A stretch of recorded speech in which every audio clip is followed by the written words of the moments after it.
This is a Dude Studios production. And hey, I'm the dude.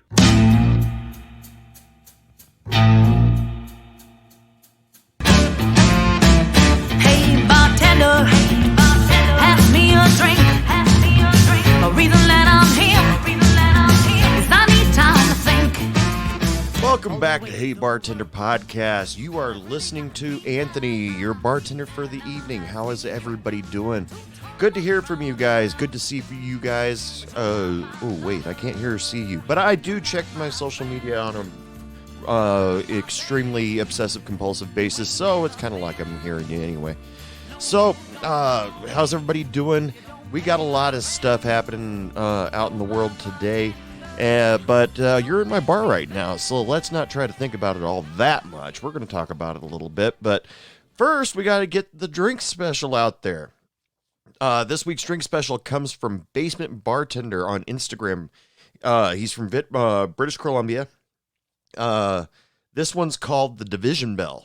This sounds really interesting to me. You get 1 ounce mezcal, ½ ounce of maraschino liqueur, 3/4 ounce Aperol, and 3/4 ounce lime juice. Put garnish it with a grapefruit twist, and oh, no, you just squirt some grapefruit juice in there and discard it. He said the creator of this drink was somebody named Phil Ward, but Basement Bartender from Vancouver, British Columbia, brought it to my attention. Thank you so much, Basement Bartender. If you want to check out the stuff that he's got on his Instagram site, go check him out at basement_bartender on Instagram now. Well, drink specials out of the way. There's still... 2020 just sucks. There's just so much crap happening, and it started out, fairly calm, smooth, easy, and then all of a sudden, coronavirus beat the crap out of everybody. Quarantine beat the crap out of everybody. Riots, protests, toilet paper, election, hurricanes.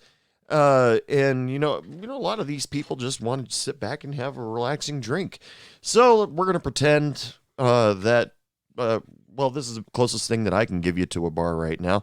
Sure, I take social distancing to record levels, but, this is mostly a show for bartenders and servers, something that we can all talk about and agree on. So first things first, we're going to get the business aspects out of the way. If you guys love coffee, if you guys insist on having your morning wake-up juice, head on over to bartendersowncoffee.com.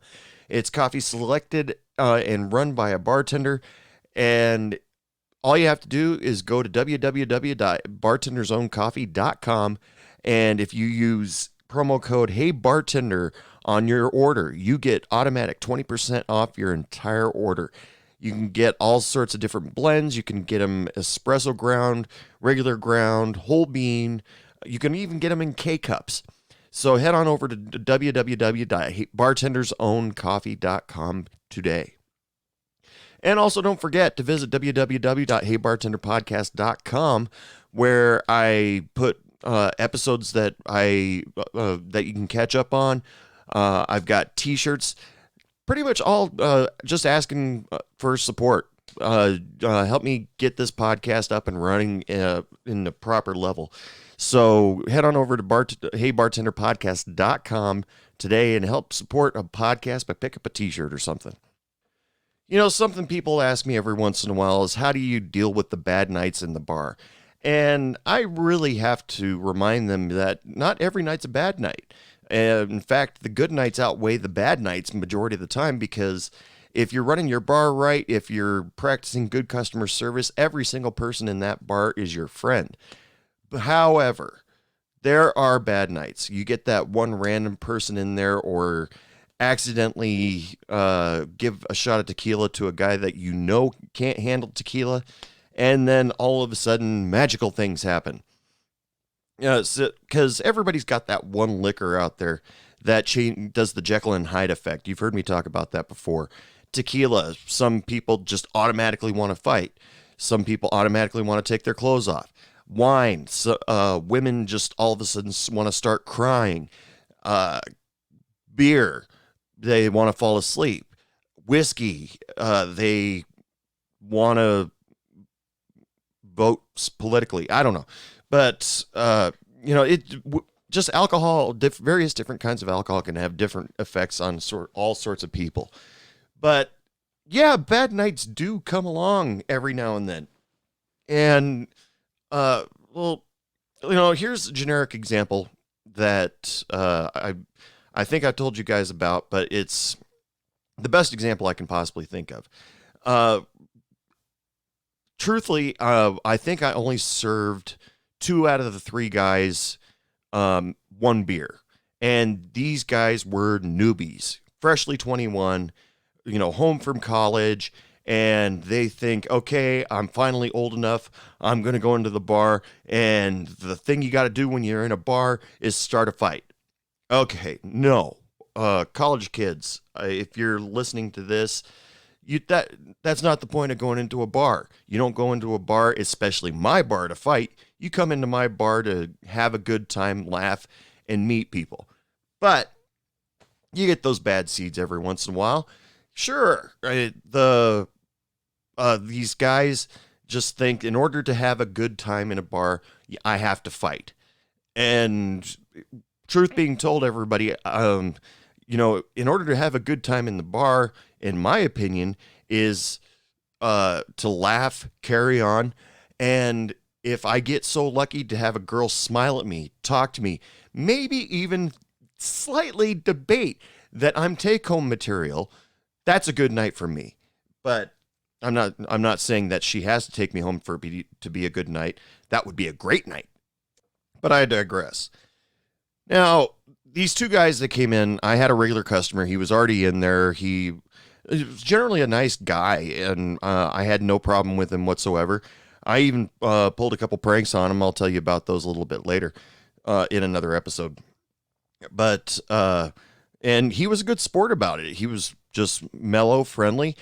But then these 2 guys come in and they decide that they wanted to pick a fight. That's the reason why they came in there. And so where's the easiest place to pick a fight in most bar situations? The pool table. And because I ran across, the reason why I'm thinking about this is because I ran across this video, really, really old video, where a guy went around bars in Australia asking what's the easiest way to get in a fight in Australia. And I couldn't understand most of them. I don't have any problem with the Australian accent, but a drunk Australian accent, couldn't understand a damn word most of them were saying. But if anybody is listening in Australia, you have a beautiful country, and you have given America a lot of great actors and actresses. Yvonne Strahovski's my favorite. I have nothing against Australia, but I'm just saying, this was a really old video, and I couldn't understand a damn word a drunk Australian was saying.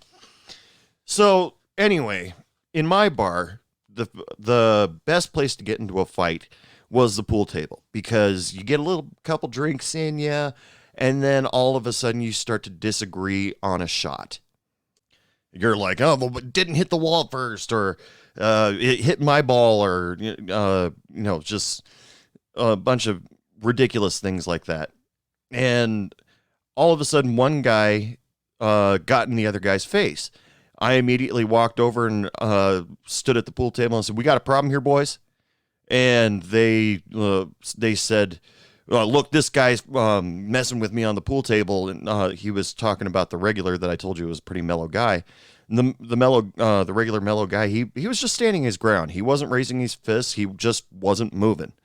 And I said, "Listen, you guys have a problem with the pool table. You can leave right now. I have no problem with you guys leaving." And that got him to back off a little bit. And truthfully, looking back on it right now, I should have tossed him out right then and there. But I didn't. And they finished off their game. I guess they just decided on, a fair call or something like that. I thought everything was going to be okay. But then all of a sudden they started to square off again. And one of them all of a sudden slapped the mellow guy in the face and ran right out the door like a chicken. I mean, it just ran. And the mellow guy just stood there going, what the hell? He just slapped me. And I on my way out the door, his buddy that he was with wanted to fight me.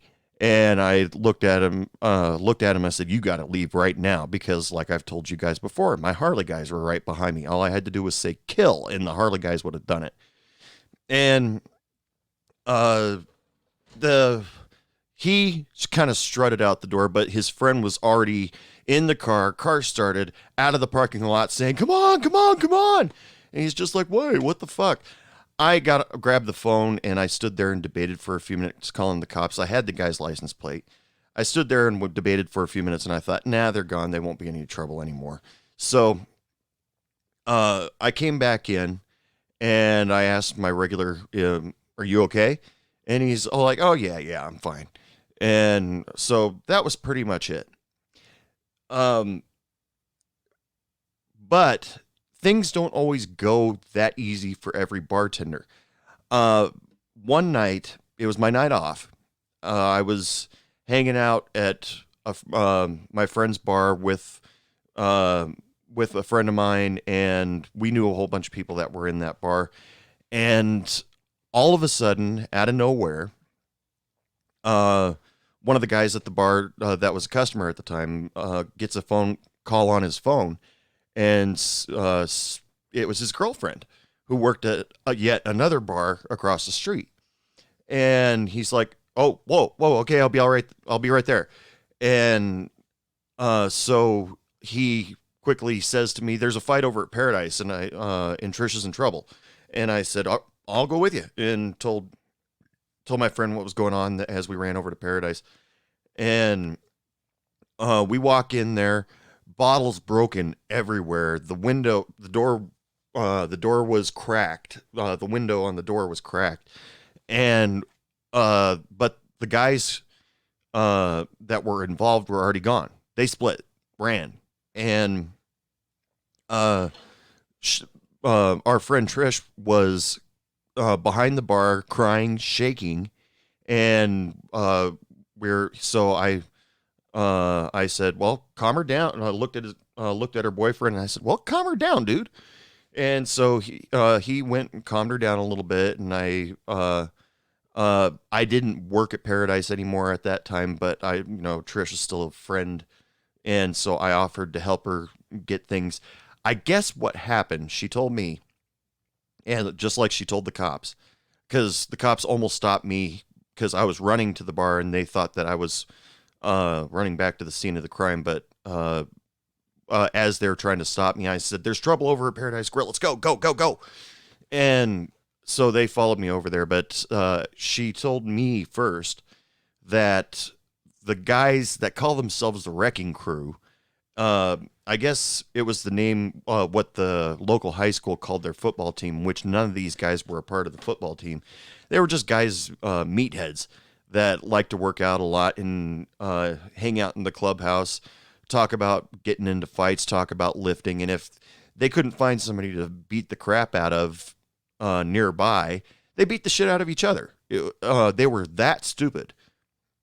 And that's what kind of happened that night at Paradise. They just all of a sudden started shoving each other around, and then they started swinging at each other. One of them ran behind the bar, started grabbing bottles like in an old Western movie, and started beating on people on the top of the head with bottles. I'm sure they all realized that it's not like in the movies where you just take a bottle and whack somebody over the head. No, bottles hurt. I mean, probably most of you guys know that it is difficult as shit to break a Crown Royal bottle. One of these days, try it. Go when you empty out a Crown Royal bottle and try to break it, because those are very stout bottles. But also, they don't have a good handle on it, so most people wouldn't grab that to swing at anybody.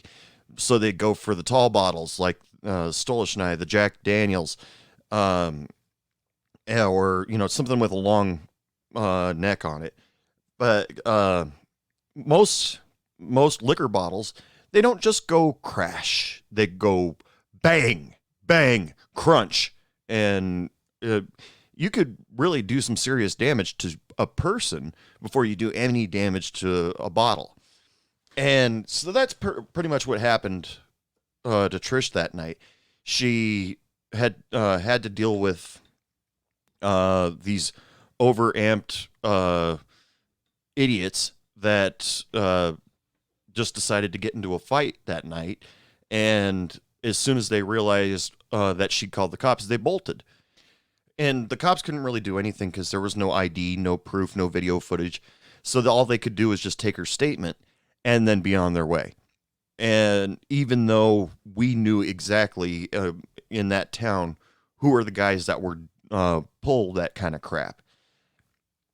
Now, that brings me to a little situation that a lot of people don't think about when it comes to bartenders and servers is shell shock or post-traumatic stress syndrome. You know, we bartenders and servers, we do get that. It's when PTSD is usually talked about mostly with people that serve in the military, serve in police, victims of horrendous crimes, but it can also happen in a bar and a restaurant, and all it takes is just one bad night. I'm sure the customers all around the world that have never worked in the restaurant industry don't think about that sort of thing. They go to their regular 9-to-5 jobs and think, oh, that was a bad day. I had to deal with this most unruly person that couldn't understand that you can't buy a car while you're looking for a refinancing loan on your house. You can't do that. Oh, what a shitty day. Nobody could have a worse day than me. I'm not at all talking down about people that work in the home loan industry. Those people deal with some really serious stress just because they deal with a huge amount of money. But when a bartender or server gets a bad night where somebody gets hurt, somebody gets or they get hurt, or their job is on the line, because most bartenders and servers, their jobs are constantly on the line, just for things like you were short on your till, or you forgot to restock the napkins. You all the way up to there was a huge fight, furniture was broken, somebody had to go to the hospital. Hopefully not the bartender or server. And that, truthfully, can leave a mark on you. And it would make it difficult. It does make it difficult based on my somewhat experience. The stuff that used to happen while I was on shift, I'd never considered it to be horrible. Some people might think it's, oh my God, oh dear God, how did you get through that? But I am, just because of the way I am, I never think anything's as serious as it actually is. But it's all about building a building a thick skin. You can't let things bother you. But sometimes things do get through, and that causes stress. That causes anxiety. And you're like Trish, she dealt with that for quite a while, afraid something like that was going to happen again. My friend Shannon, she's told me about some epic fights that she's had to dealt with in the 80s. And she, still was a bartender all through the 90s and part of 2000s. But you kind of develop a thick skin, and you kind of do it, in my worthless opinion, as a kind of to calm the customers down. I mean, I think Captain Picard said it best on Star Trek when it was an episode where him and Dr. Crusher were linked. They could read each other's thoughts through this little dealy bob in the back of their neck. And, they were trying to figure out where they're going. But all of a sudden, Dr. Crusher realized, you don't know where we're going. And Captain Picard full on admitted to her, sometimes a captain has to give the air that he knows what he's doing in order to make the rest of his crew and other people feel comfortable. That's what a bartender has to do in order to keep customers. Because things like that, a a big old fight happens in your bar, that can scare away customers and make you lose money. But if you kind of just roll with the punches with it, the customers go, oh, okay, it wasn't that big of a deal. Maybe it doesn't happen that often. So yeah, we'll come back tomorrow. And for me, just watching, the couple of fights that I had to deal with, it sharpened my eyes a little bit better, where to the point where I didn't trust certain moments happening at the pool table. Because I'm sorry, ladies, but the top two reasons, ladies, you made the top two reasons of why there's a fight that happens in the bar. Number one is the pool table. Number two, there's a woman involved. The guy's boyfriend gets jealous, or some guys trying to play alpha male and try to get this girl's attention, and then he thinks, oh, all I have to do is just beat the crap out of this guy, and then that girl will completely fall in love with me. I have never seen that work. Just two guys all of a sudden getting rushed out of the bar, one of them with a bloody nose, one of them with a black eye, getting put into a cop car. The girl didn't, run out and say, yell to the cops, "Don't take him, I love him." No, in fact, it usually scared the crap out of the girl. But you got to develop a thick skin for that sort of thing. And as I'm standing there and I'm watching the pool table, there were some nights where I'm like, oh crap, this guy's getting a little bit on edge. This guy's getting a little bit excited. I got an idea. I called the police non-emergency line from the local police. And I said, listen, I got some guys that are getting a little bit overexcited on my bar. Could I get a walkthrough, please? And when you request a walkthrough, if there's a police officer available, which I never had a problem with, there was always one available. The police officer just comes in, walks in, says hi to you, and then people notice the badge, people notice the car, and people automatically calm down. In fact, some people even leave. It can, depending on the time of night that you do this, it could kill your business for the rest of the night. So if at all possible, save it for the end of the night when people people have a couple drinks in them and they're a little bit overexcited. But I saw at the pool table, one guy that I considered a decent guy. I mostly was friendly to him because I was truth being told, I was kind of standing in line waiting for his girlfriend, even though nothing ever happened. I don't think I even talked to his girlfriend. But he was getting a little overexcited about the pool game, started shouting a lot. So I called and got a walkthrough, and the police officer came in and just stood there. And I stood there and BS'd with him, told him a couple dirty jokes. And eventually everybody said, okay, yeah, good game. Anthony, are we all settled up? And I said, yeah, we're all cool. Have a good night. And they left quietly, and the police officer turned and looked at me and said, I can see why you wanted me here. And I said, yeah, they're getting a little overexcited, and I was worried I wouldn't be able to handle it. And it was either call you now before something started, or call you and ambulance and a little bit later. It's, and he appreciated that I called him now. So, it was one less thing that he really had to worry about. And, because cops, they got a lot of stuff they got to worry about. But that's all I'm going to say about that. I have seen or heard stories from other bartenders, though, where they said that they went home and full on started crying as soon as they got home. Their nightly routine was go home, grab themselves a beer out of the refrigerator, sit down in front of the TV, and watch The Nanny. And that there have been nights where just all of a sudden, all the crap that happened to them at the bar that night just beat the living shit out of them, and they just start bawling their eyes out. And I'm using very generic means right now because, yes, it does happen to both men and women, because there have been instances or incidents at the bar where, anybody is going to break. But the key is they know you can't show it in front of the customers. You can't, it's, yeah, you can show emotion behind the bar, but do you really want to? That in my case, no.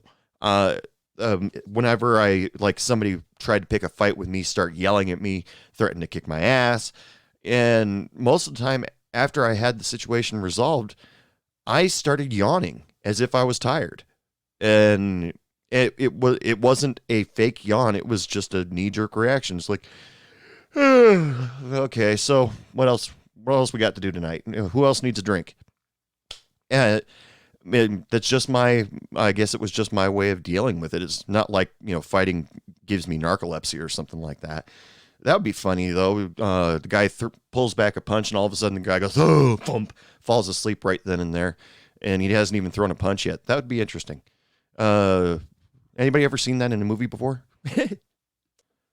Another night that my friend Barb had to go through, I was off once again that night, and I'm just standing playing some video poker with Shannon, and all of a sudden Barb was rushing back inside Boston screaming, "Give me the fucking phone!" And what the hell's going on? Okay, as the story goes, the parts that I can put together that both parties agreed on. Apparently, a guy and a girl went home together one night. The girl ended up was really into the guy, but the guy wasn't into the girl all that much. And he was trying to, get her away from him because I guess he ghosted her. And so she's like, how come you don't call me? How come you don't do this? How come you don't do that? And he was trying to just get away from her. He, to the point where he walked outside and they paced the entire parking lot, which granted the parking lot at Boston's wasn't all that big, but still it was some distance that they covered. And during that time, according to people watching, all of a sudden she started screaming, "Come on, hit me. I know you want to hit me. Just hit me once." And she just kept egging him on. So, and finally he just all of a sudden said, "Fine," reached back and clocked her. Little did he know, there were 4, maybe 5 other guys in the wings waiting for him to do that, and they all jumped him immediately. And one guy got him in the face. Once he was down, the other guys kept kicking him in the gut. And once they realized that the damage they did was done, they all split and left the guy unconscious in the parking lot. By this time, Barb had already called the cops. The cops were on their way. We went outside. We turned him on his side to see the damage because he was on his face, and you could actually watch the side of his face swell up. It was interesting, kind of cool, but it's only cool because it didn't happen to me. But as we're trying to get the information of what the hell just happened, because the girl was over on the side crying with her face all red, and he was on the ground with his face swelling, and the cops pulled up and they called an ambulance. And basically, when the guy got up, he's just all of a sudden ready to fight again. I guess he didn't realize that the police were standing right there, so he started challenging anybody that was standing in front of him. And I said, dude, calm the fuck down. Because he knew who I was. I'd served him before. And all of a sudden, this other guy was just all of a sudden like, what, you want some? Come on, come and get it. And I said, dude, cops are right there. Do you want a part of that too? Because he's already going. Actually, he may go to the hospital first, but that was an interesting night. And Barb handled it like a pro. I mean, she a little nerve-wracked because, she hates when things like that happen. Back when I used to bartend, when things happen where you have to call the police, you automatically get put on the list by the Liquor Control Commission, and the odds of them doing a sting on you, the percentage rate goes way up. Now, I'm sure a lot of you know what the Liquor Control Commission stings are. They try to send in somebody underage. They can't use a fake ID because I do believe that is entrapment. But they send somebody with a that is a minor, and have them try to order a beer. And I told you about that a couple episodes ago, where it happened to one of the guys that I worked with at Paradise. And so you got to be on your game for a couple months. And well, all of us bartenders and servers are always on our game, but you got to make sure, even that you know that person. And if you if you have the slightest inclination in your head that you don't know that person, you got to check their ID no matter what. Anyway, people, let's get to the music portion of this Saturday episode of Hey Bartender Podcast. I love bringing in independent artists and playing their music for you people. There's so much great music out there, can't you?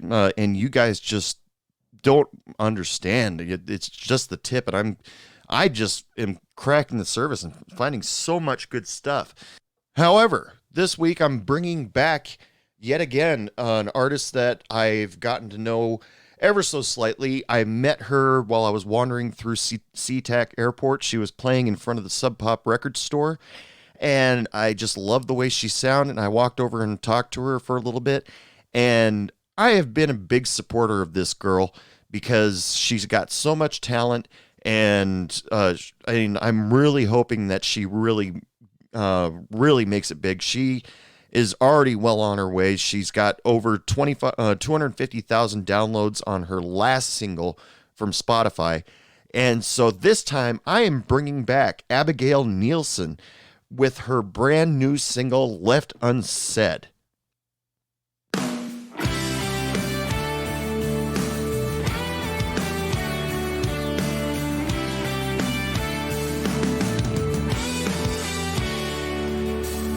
It all starts, look straight ahead. Your head's down, what's happening? You got lost inside my head. I fell in love with words left unsaid. One look and I turned red. That one look is where our eyes met. You haven't said a word yet. I fell in love with words left unsaid. So years go by and everything had seemed fine, but you said you didn't want to try. You left me with a goodbye. Do you even hear yourself lying to my face, trying to place the blame on someone else?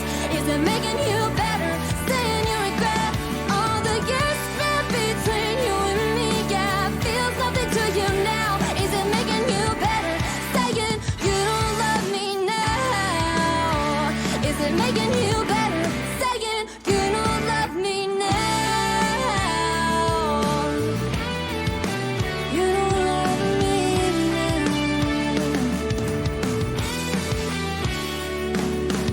now. It all ended, I pretend that we both just couldn't bend for the greater good of each other's hearts. And it all was for the best. I guess you could say we spent too much time together apart. So months go by and I'm starting to feel fine, but I come across pictures of mine and it's turn back time. Do you even hear yourself lying to my face, trying to place the blame on someone else? Is it making you better, saying you regret all the years spent between you and me? Yeah, it feels nothing to you now. Is it making you better, saying you don't love me now? Is it making you better, saying you don't love me now?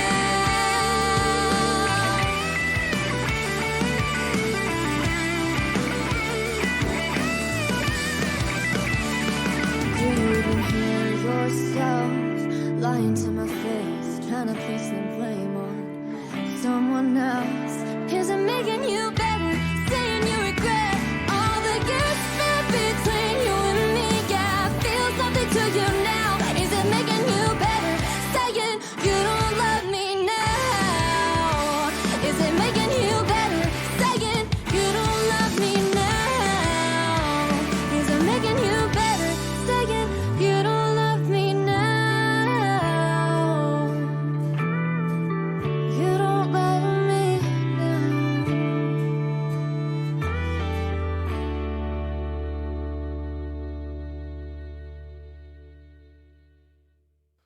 Once again, that was Abigail Neilson with her single Left Unsaid. If you want to hear that single some more, get on Spotify or Apple Music. You can easily find it there. Check out all of her other music too. She's got some great stuff out there. She's a real country, they're calling her country pop star, and I think she's just got loads of talent. She can easily get up there and compete with any of the other people that are in music nowadays easily. She's also really friendly. If you happen to go through SeaTac Airport and you see her, tell her, "Hey, bartender says hi," and she might remember who I am. Anyway, go check her out. So anyway, we get back to the whole shell shock, PTSD while working behind the bar. Your customers, wherever you work, probably don't ever understand what we have to put up with and what we go through. They think that our job consists of taking an order, putting the order in, getting the food, bringing the food out, and then cleaning up the table. And we all sit back and we all know that that's not true. We're also glorified babysitters for adults. And, we a lot of us don't get paid enough to deal with fights. We don't get paid enough to deal with customers complaining about every little damn thing. And besides, one type of customer that absolutely drives me crazy is the customer that yells at the server that their food order was slightly wrong. And sure, the server will agree with you, and the server will try to correct that as soon as possible. But they go completely off on the server as if they were the one that cooked it. No, they weren't the one that cooked it.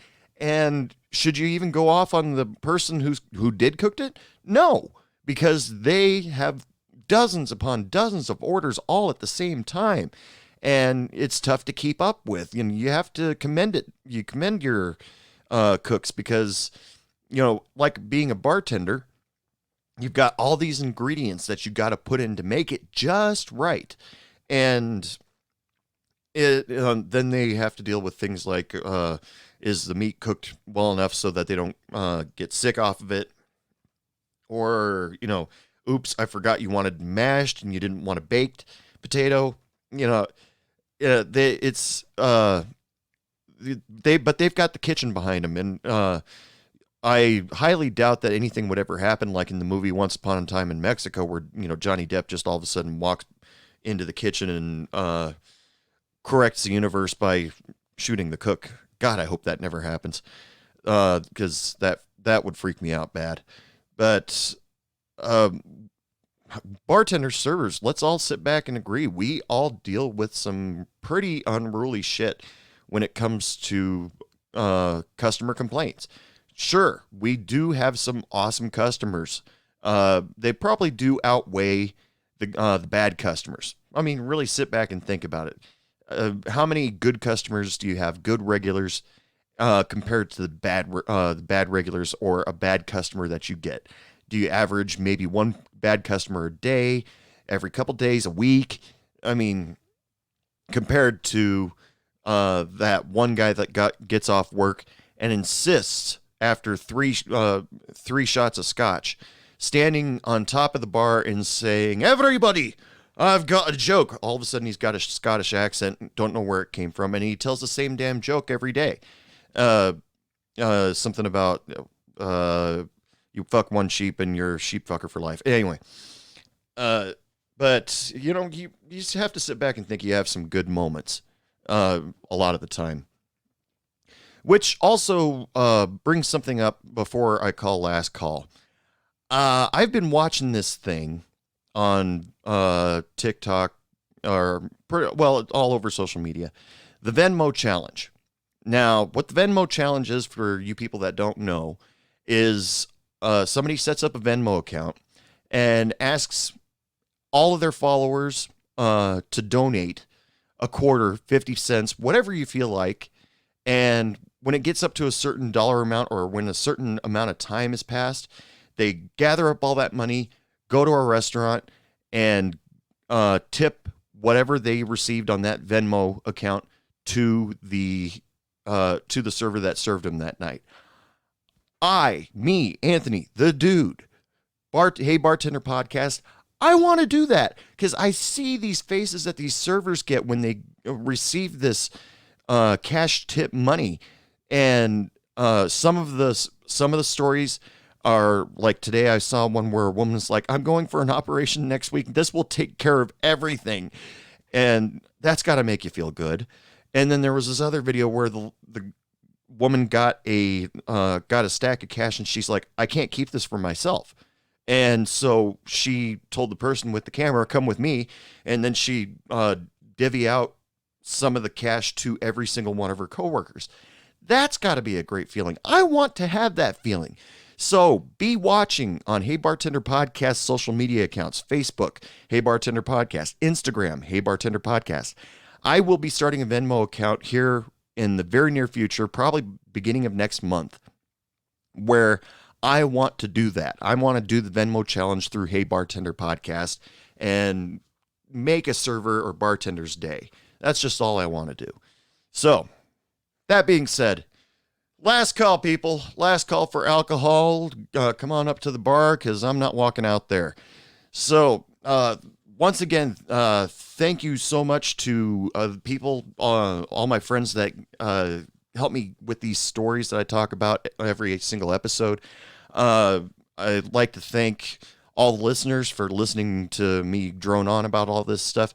Thank you so much, Abigail Neilson, for allowing me to promote your music whenever possible. You are such a talented woman, and I cannot wait to see, after all of this, I'm sure after all this COVID quarantine, all this crap, maybe when 2020 is over and we can put all this shit behind us, we can start seeing you playing live in like arenas and coliseums and stuff like that, because you've got such a huge talent, and it's too bad you're half my age, really. But let's not go there. I'm going to leave that in there on purpose because I think it's funny, but two, it's the honest truth. Also like to thank Basement Bartender for allowing me to steal, whether he knows it or not, a drink recipe off his Instagram page. If you want to see more stuff from him, go to basement_bartender on Instagram. He's got a lot of great drink recipes going there. If you want to look for a cool drink special, get on Instagram and start following other bartenders. It's a great way to do it. And, him being from Vancouver, BC, it's that makes it even cooler because, I got listeners all over the world, and it's scary. People are actually listening to me in different countries. I really hope you guys aren't really hoping to learn English off me, because your speech is going to be full of ands and ums and swearing, probably. But, I appreciate all my listeners. Thank you so much for listening. Let's get the business out of the way once again. Help support Hey Bartender Podcast. Head on over to www.heybartenderpodcast.com and check out the selection of t-shirts I got in there. Listen to past episodes or current episodes of Hey Bartender Podcast. Help support the show. Pick up a t-shirt today. Also, www.bartendersowncoffee.com. If you are in the need of some morning wake-up juice, go to www.bartendersowncoffee.com. They've got a huge selection of different coffees, novelty mugs, and coffee machines. Go to www.bartendersowncoffee.com today. Remember to use promo code HeyBartender at checkout and get 20% off your entire order. So anyway, people, that's it for tonight. You don't have to go home, but you can't stay here. Well, hopefully you're already home. Maybe you're in the car. I don't know. But, I got to quit while I'm ahead. As usual, people, I just have to tell you all, like I say every episode, lots of love, lots of sex, lots of happiness, and don't take any shit from anyone. Good night. What do you mean it's last call? I just got here!